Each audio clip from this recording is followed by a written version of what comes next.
So welcome guys, and this is another add-on review, the one I usually use and I can't do without, and I want to share with you guys. This is called Photographer. It's really good for look dev if you're really into light and rendering like me. I do character art and I do a lot of look dev and lighting, and I need things to be very fast. So this add-on is the thing for you. It's made by this guy called Fabian. You can check his stuff. I'm gonna drop the link to this down below so that you guys can check it out. It's $24. I think it's worth more than this. I'm gonna show you in a few seconds how awesome this is. And yeah, you can go to his YouTube page, and he has like tons of tutorials on how to use this. But I'm just gonna show you how I use it, and let's get started. So I have this scene, this character I did a while back, and I'm going to use it to showcase this. So we'll go to photographer. You know how to install add-ons, so I don't have to show anybody that. So anyways, so this is how cool this add-on is. The first thing I love about this add-on is just this thing where you go to World Mixer, you say add World HDRI. So if I click this, it's going to, you have to set, when you put it in your first step, you create a folder where you put all your HDRI, which you should. And if I should click the list of HDRI I have, and I'm going to just choose one. So we can't see anything right now because we're not rendering mode. So in short, I'm going to cancel this. So we have no lights, and show you how amazing this tool is. And one thing I'm going to do, I'm going to go to my render settings and I'm going to turn on transparency so we can see the HDRI. So I'm going to go to World Light Mixer, just create new. Now it's going to ask me add a World HDRI. I'm going to do that, and bam, there's an HDRI now saying. Blender is really bad with HDRI because normally you're going to go to the shader editor and you have to go to World and you have to create HDRI and do mapping and do nodes. That's too much time. And if you want to rotate your HDRI, you have to create nodes for that. And I'm like, that's crazy. So, but with this, you can do a lot more. Like you can see this. The HDRI is already here, and we can blur the HDRI. So you can actually use it as background. If you use Substance Painter, you would know that usually default the HDRI is being blurred. And that is really cool. And guess what? You can rotate your HDRI. So everything is pretty awesome. Just like this character is done. And that's the power of HDRIs. And you get like really cool ones. You can actually I use it for my base lighting. So usually I would just like maybe take this background strength to 0.2. Oops, 0.2. What's wrong with my keyboard? 0.2. And I use this as a fill lighting, then I can start adding lights. And that's what this software is really good for. You can add lights. And there's some really cool setups, some really cool settings you can do, and I'm going to show you guys right away. So let's say we did our HDRI, we have this base setup and want to do something really cool. So first of all, you obviously need a camera. And I'm using Cycles, by the way. So, and I'm using GPU. If anybody doesn't know, I don't know why you would know that. But this is not really a beginner tutorial. Anyways, moving forward, and I'm going to add a camera. Now, this is a cool thing. I'm looking at my character. Let's say my view, I'm like, okay, I want the cameras to, this is the framing I want. Yes, this is how I want my camera to, and I just press add camera. Automatically, camera is added. And the reason it's rectangle like this is because this is a scene I had, and I deleted that. Normally, when you guys are using it's going to be default. So I'm going to show you why it's like that. So if I go to resolution and just put a custom resolution and landscape, if I put it in portrait, it's going to give me portrait. So when you want to export files for Instagram, you're supposed to be in portrait mode, not on landscape mode. So that's what this is going to do for you. So it's going to switch from 920 to 1080. It's going to switch it upwards. So that's what makes landscape on portrait. I think you see that? You see the number changes. And I'm on 150%. Usually you'll be on 100%. Note everything here is the same thing as this here. So it's not like, so I think if you do this, it's just really cool. So portrait, landscape, you can just do that on your camera. And you want to add other cameras. Let's say you have like close up and you have like mid shot and all that kind of stuff. You want to do that. So I can just turn my camera around, which will take me out of out of the camera mode, so I can say maybe I want like a close-up shot right here, and say the eyes, and I'm going to just like add another camera. You see that? I don't know why it's doing this. I can't remember the setting. This is a very old file. So anyways, full frame here. Then I'm just going to go to resolution and just bring it back to 1920. I know I made this setting. I can't remember why, but it's not a big deal. You can just go down to resolution and put it at landscape or portrait, whatever you want. And I'm going to show you how you can actually play with your portraits, whatever you want. So it has, if you come to the format, you have like 1 by 1. So it's going to make it squared. And it's going to make it 1920 by 1920. So it doesn't have to show you that because, yeah, it's 1 by 1. So it's like 3 by 2. And it's going to make 4 by 3, you know, it's like 16 by 9, like different aspect ratio, but I'm just going to keep it at this. And I'm going to put it by 16 by 9. Yeah. So that's how cool it is. So you can actually like, okay, I want to go back to the other previous camera I was doing. I don't have to come here and do something and change. Just click on this thing here and it's going to take you back to the other camera you were using. I'm going to put it back to landscape, and it's so freaking easy and really amazing. It has depth of field. And the thing about this stuff is trying to make it as good as a camera. Like if you've ever used a DSLR or done photography or done videography, you will really love this tool if you're jumping into 3D. So so we have our lenses. If you want to like change it to like 170 millimeters and just lock camera. So the idea is that when you lock camera, you can actually move the camera, and when you turn around, you control the camera instead of going to view and going to lock camera. So you can just do that in the photography add-on. Anyways, so what else can I show you about this add-on, this amazing add-on? So we have depth of field. Let me see if I can. I don't know if. Let me see. I'm looking for. Let me rotate this. See, I already forgot how cool this thing is. I'm still turning around, and I can just come here and rotate this. I don't know if you can do depth of field. It's really going to affect the background. I doubt it. But anyways, if we go to depth of field, yeah, I think it does. Yeah, it does actually. So go to depth of field, and we go to focus.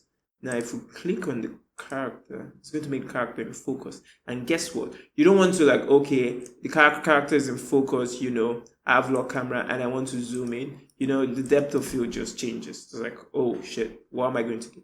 Now I have to click on this again, and you don't have to do that. You can actually just do autofocus.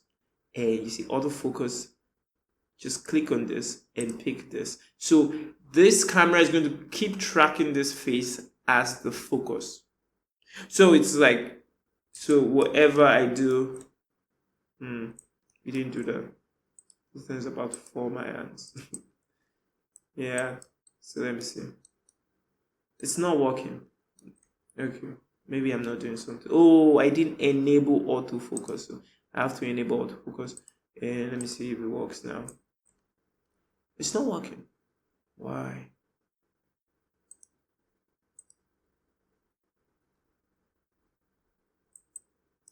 Oh, okay. I think I did the wrong thing. I was using the wrong autofocus, I think.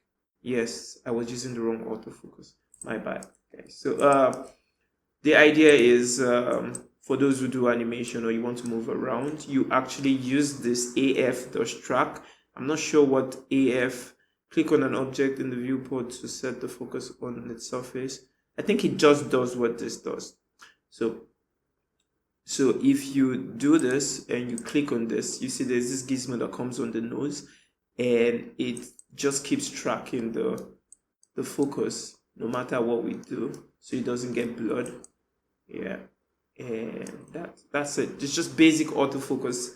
If you ever use a camera before, it uses f-stops. So the lower the f-stops, the more shallow the depth of field is going to be. So So let's zoom. So you can see the background is really blurred out rather.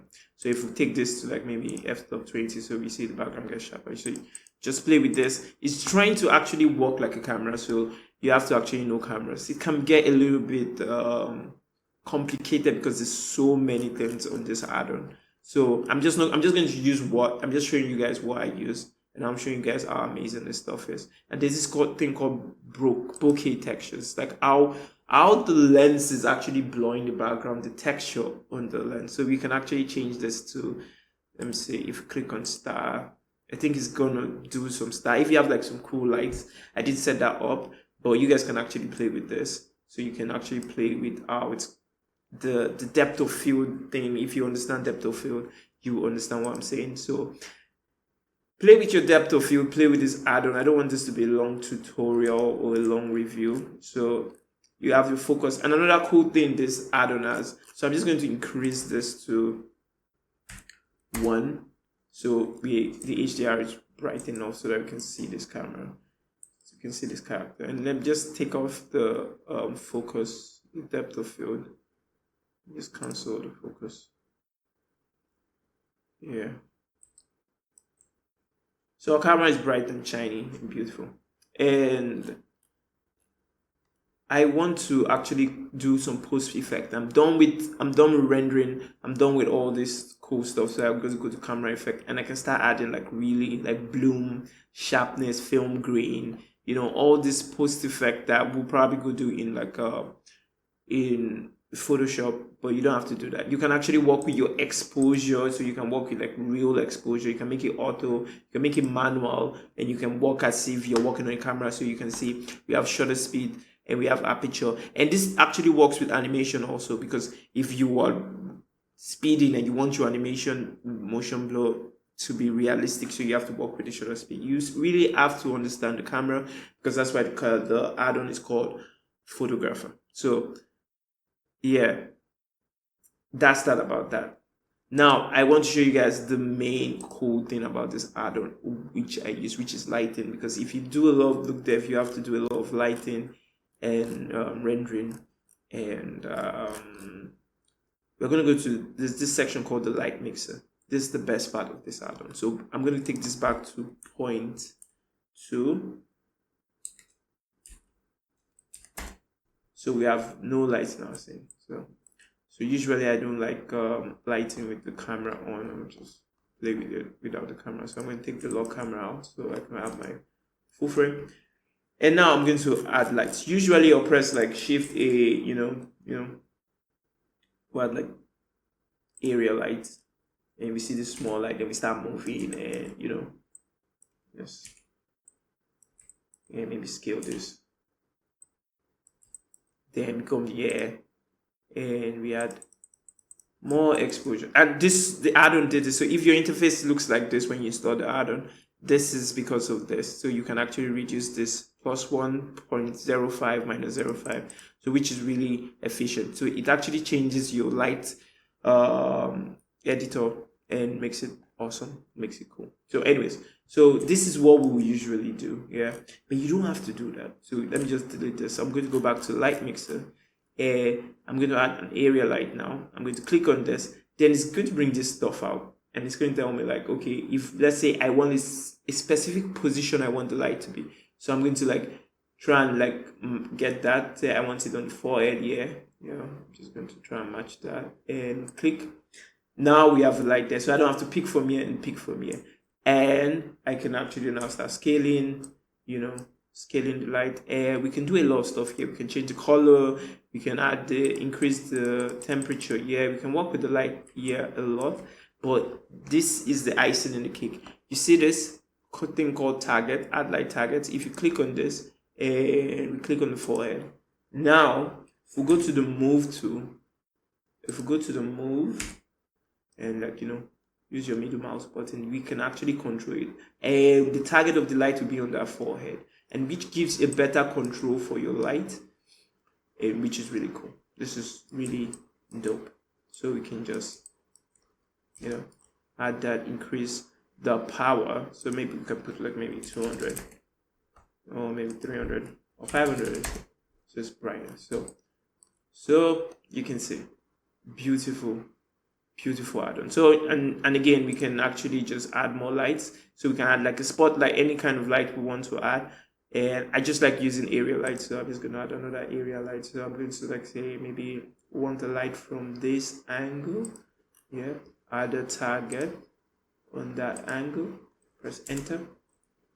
Oops. And so on. Yeah.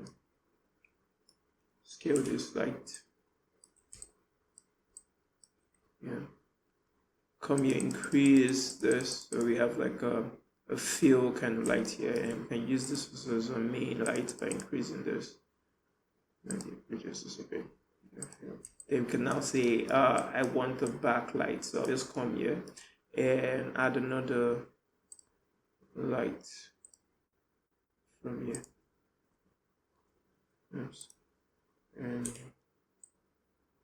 just add the target, on that, so I can control my light. So just increase. So we're just doing like a basic 3-point lighting setup, that kind of stuff. Just very high key. Maybe I should reduce this a bit. So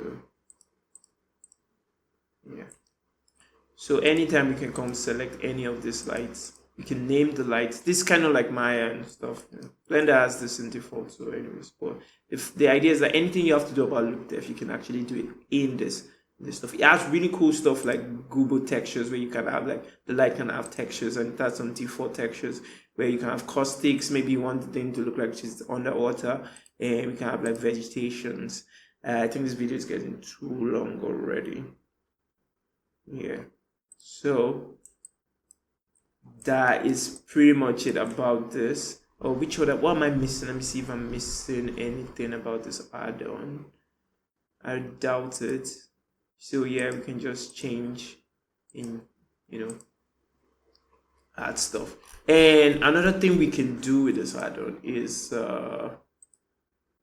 we can render with this add-on. We can do animation, so we can render, we can change the cycles and Eevee. Like I said, anything you have to do with look depth, you can go to animation, you can change your path. So you just know that, okay, when I'm ready to start doing look depth, this is the add-on for me. And I don't want this to it's already too long. Sorry, I talk too much. And I think you pretty much get it. If you want to know more about this add-on, so you can come here. It really goes in depth in all the tools that the add-on can do. So you can watch this, and I hope this helps you guys, and I hope you guys know about this add-on it's really underrated, and it's not as popular like the popular ones. So I just want to show you guys this.